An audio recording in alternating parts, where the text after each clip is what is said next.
La législation, elle est établie au fur et à mesure. C'était vraiment en lien avec les forêts de montagne, le fait des déboisements qui avaient lieu au XIXe siècle, qui étaient majeurs avant l'arrivée d'autres sources, le charbon par exemple. C'est vrai qu'on déboisait, la ressource bois était essentielle à l'activité pré-industrielle. Ces déboisements causaient des gros problèmes sur tous les villages, avec des risques d'avalanche, des glissements de terrain. Donc c'est vraiment ça qui a fait qu'on a eu les premières législations. Et puis qui a permis finalement à la forêt de ne pas être entièrement défrichée et puis d'avoir une surface minimum qui a pu être conservée et puis finalement par la suite retrouver des couleurs assez rapidement. C'est vrai qu'il y a des fondamentaux, par exemple l'interdiction de défrichement, c'est-à-dire de couper de la forêt puis de l'affecter à une autre activité, à une zone à bâtir et autres. C'est interdit par la loi depuis plus d'1 siècle. Donc c'est vraiment un des fondamentaux de la législation forestière et qui permet vraiment de conserver la forêt en surface sur l'ensemble du pays. Que ce soit un propriétaire public ou privé, les autorités cantonales sont à disposition et doivent être contactées pour toute action en forêt. Alors c'est assez clair pour nos partenaires communaux qui sont les principaux propriétaires forestiers du canton de Vaud. Ça l'est un petit peu moins pour les propriétaires privés, donc c'est à nous d'être aussi, de promouvoir ce lien et puis de leur rappeler qu'on est là gratuitement. Finalement, ça fait partie de prestations qui sont offertes par l'État, de conseils aux propriétaires, le fait aussi après de marteler, de décider quels arbres on va couper. Ça, c'est toutes des prestations qui sont offertes aux propriétaires. Alors le canton de Vaud est découpé en arrondissements forestiers, on doit être une quinzaine, sauf erreur, pour lesquels à chaque fois il y a un inspecteur des forêts, donc qui est employé de l'État, qui s'occupe de cet arrondissement. Et au sein de l'arrondissement, on a des gardes forestiers, qui sont généralement des employés intercommunaux, et puis qui ont aussi des tâches cantonales. Donc ils sont mandatés par le canton pour ces tâches cantonales, typiquement les tâches que j'ai évoquées. Donc ce lien direct avec le propriétaire, il est surtout traduit par les gardes forestiers qui ont un lien, qui ont des territoires beaucoup plus petits, qui ont souvent la gestion directe des patrimoines communaux et puis qui défendent aussi ces intérêts publics via ces tâches cantonales. Et puis moi, finalement, au niveau de l'arrondissement, c'est tout le lien quand on a des projets particuliers ou des questions, des fois, voilà, de conseils ou autres. J'ai une relation, soit je peux être interpellé directement par le propriétaire, mais souvent par l'entremise du garde forestier. Et puis c'est de concert avec le garde et moi-même qu'on va auprès du propriétaire, où on a un échange, en tout cas, un minimum 2 partenaires pour des projets.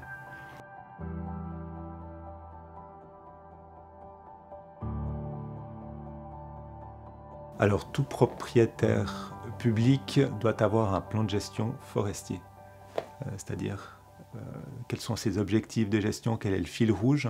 Autrefois aussi, c'est toujours un élément qui est important, c'est la possibilité de coupe, qu'on ne coupe pas plus qu'il ne faut pour une gestion durable, finalement qu'il ne pousse en forêt que l'accroissement. Donc ça, c'est une obligation qui est très ancienne, hein, les plans de gestion forestiers, on en avait déjà au XIXe siècle, donc on a aujourd'hui pratiquement 150 ans de recul. Et on prend simplement ce qu'elle donne. On ne va pas prendre ce qu'elle voudrait garder pour elle. Et là, on se rend compte qu'on peut monter et monter le patrimoine sur pied, disons ce qu'on appelle le volume sur pied de ces forêts, pour qu'elles aient toute cette force. Et dans cette force, on va pouvoir en prendre ce qu'on appelle la possibilité, mais en étant très très parcimonieux pour ne pas entamer la force de croissance. Alors la gestion des forêts communales Burtigny, elle est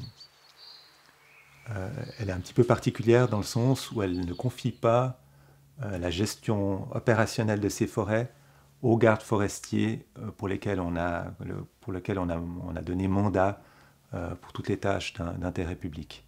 Et c'est vrai qu'on a un contact sympathique et puis assez direct aussi avec la commune, qui vient plus auprès de moi que d'autres qui passent systématiquement par leur garde forestier, puis de temps en temps ça arrive jusqu'à moi. Tout le volet d'appui aux propriétaires, de subventionnement de prestations, de projets, a été revu en 2008 entre des subventions qui viennent en cascade de la Confédération, du canton auprès du propriétaire. Maintenant, on parle donc depuis 2008 de convention programme, dans lequel on va retrouver tout un tas de prestations qui sont soutenues par la Confédération et le canton. La revitalisation des lisières, elle date dès les débuts de ces conventions programmes. C'est vrai que les moyens sont, comme généralement, assez limités. Eh ben, on a mis tout un tas d'outils pour prioriser les moyens sur les lisières les plus intéressantes d'un point de vue biologique. On a des mesures actives avec des travaux à la clé pour favoriser la biodiversité.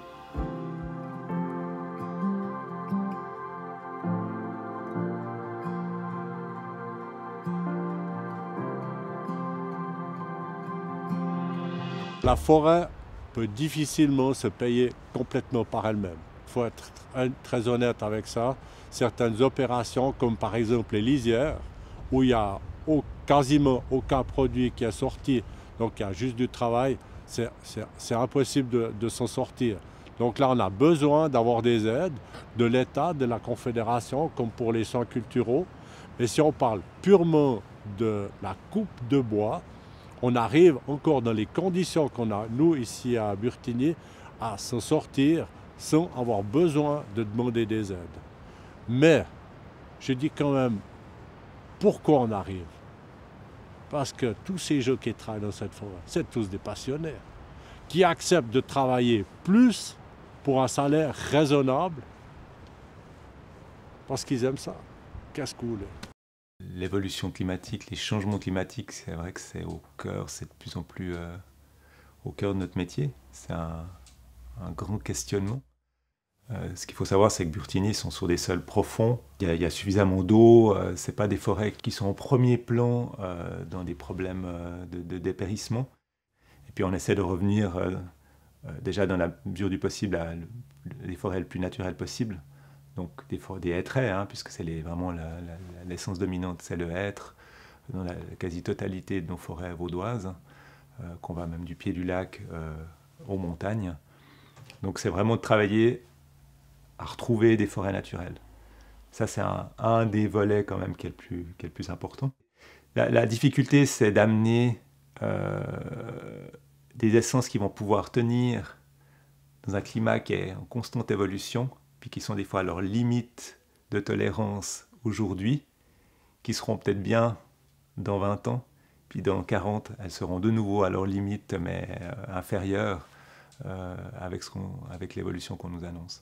C'est un grand défi, puis je crois que nous, forestiers, ce qu'il faut surtout qu'on se dise, c'est qu'on doit absolument rester le plus modeste possible, parce que c'est d'une telle complexité. Et puis, c'est pas qu'un lieu d'évasion où on fait tout et n'importe quoi, parce que c'est ce qu'on a un petit peu vu depuis 1 année et demie. Et puis que là derrière, au-delà de ça, il y a un propriétaire, qu'il soit public ou privé, mais il y a quelqu'un qui est derrière, qui appartient soit à une commune, il y a des forêts aussi fédérales, cantonales, etc. Trop souvent, les gens ont perdu cette notion, puisqu'il y a ce libre accès et qu'il y a ce fait que tout le monde croit que la forêt lui appartient en fait. Mais il y a quelqu'un derrière.